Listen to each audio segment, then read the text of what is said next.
انا جبته نشفته كويس قوي وحشيته ملح خشن. عشان ينجح معاك الفسيخ بتاعك لازم ملح خشن وشطه وشويه من الكركم.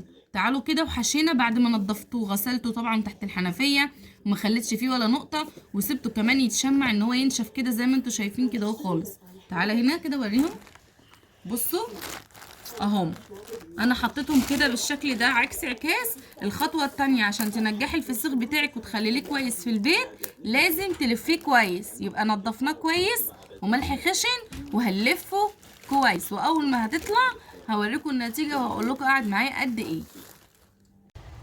بعد 3 ايام بالظبط اول ما تلاقيه اتنفخ معاكي كده اهو، اتنفخ الكيس، اتنفخ تمام، الكيس اتنفخ اللي احنا عاملينه، تحسي ان هو بقى منفوخ وخفيف كده، يبقى هو خلاص استوى.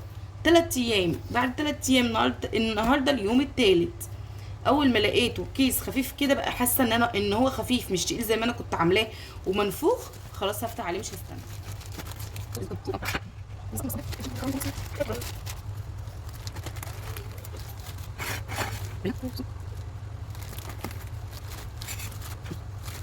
بعد 3 ايام خلصنا اهو، فتحنا عليه 3 ايام زي ما قلت لك. هتعرفيه ازاي؟ انك انت تلاقي الكيس اتنفخ كده وبقى خفيف بعد 3 ايام، مش اكتر من كده. الفسيخ طالما ملحتيه كويس بالملح اللي هو الخشن وطالما قفلتي عليه كويس هيطلع معاكي بالشكل ده. شايفه المنظر اهو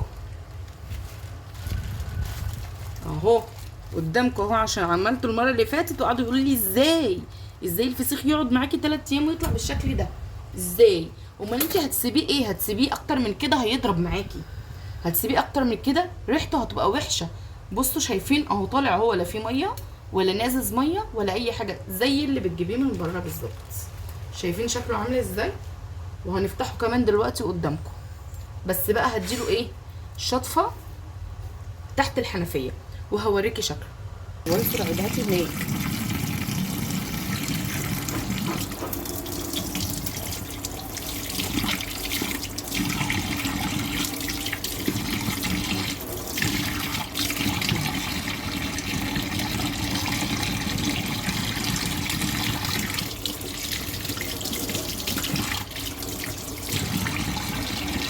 ازاي.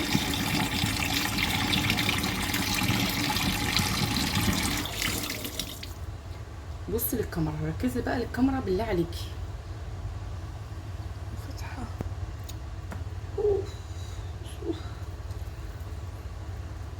بصوا عامل ازاي. خلصت طبعا كله، مش لاقيه ليمون غير هي النص ليمونه دي وخلاص، مش هستنى اكتر من كده. هحط زيت بس عليها وهي مش محتاجه تاني. بصوا زبده، تعالي كده قربي هنا، بصوا زبده بمعنى الكلمه، حاجه نظيفه، حاجه نظيفه معموله في البيت ب60 جنيه هتجيب الكيلو، هتخلي لي احلى فسيخ وانضف فسيخ في البيت. بس اعمليه زي ما انا قلتلك وامشي على الخطوات. 3 ايام مش اكتر. السمكيه ما بتاخدش اكتر من معلقتين ملح على شطه خشنه، من هنا نص معلقه ومن هنا معلقه. واهم حاجه ان انت تكوني غاسله الفسيخ كويس جدا جدا جدا ومنشفاه اكتر من ساعتين عشان يتشمع معاكي، ما بيبقاش فيه ولا نقطه ميه ولا نقطه دم، هيطلع معاكي الفسيخ بالشكل ده. حاجه كده اللهم صل على النبي. بصوا المنظر، حاجه نظيفه بمعنى الكلمه. بصوا مش عايز غير زيت شويه زيت ويتظبط هش ارتاج. بصوا المنظر بقى، تعالي كده هاتي قربي يلا بقى عشان اوريكم كمان الحته دي. بصوا بصوا الصفار ده علشان انا حاطه فيه شويه كركم، حاجه كده اللهم صل وسلم وبارك على سيدنا محمد، حاجه مضمونه ونضيفه. بص البطاريق كمان، حتى البطاريق مستويه يا ربي، وحاجه عسل العسل يعني.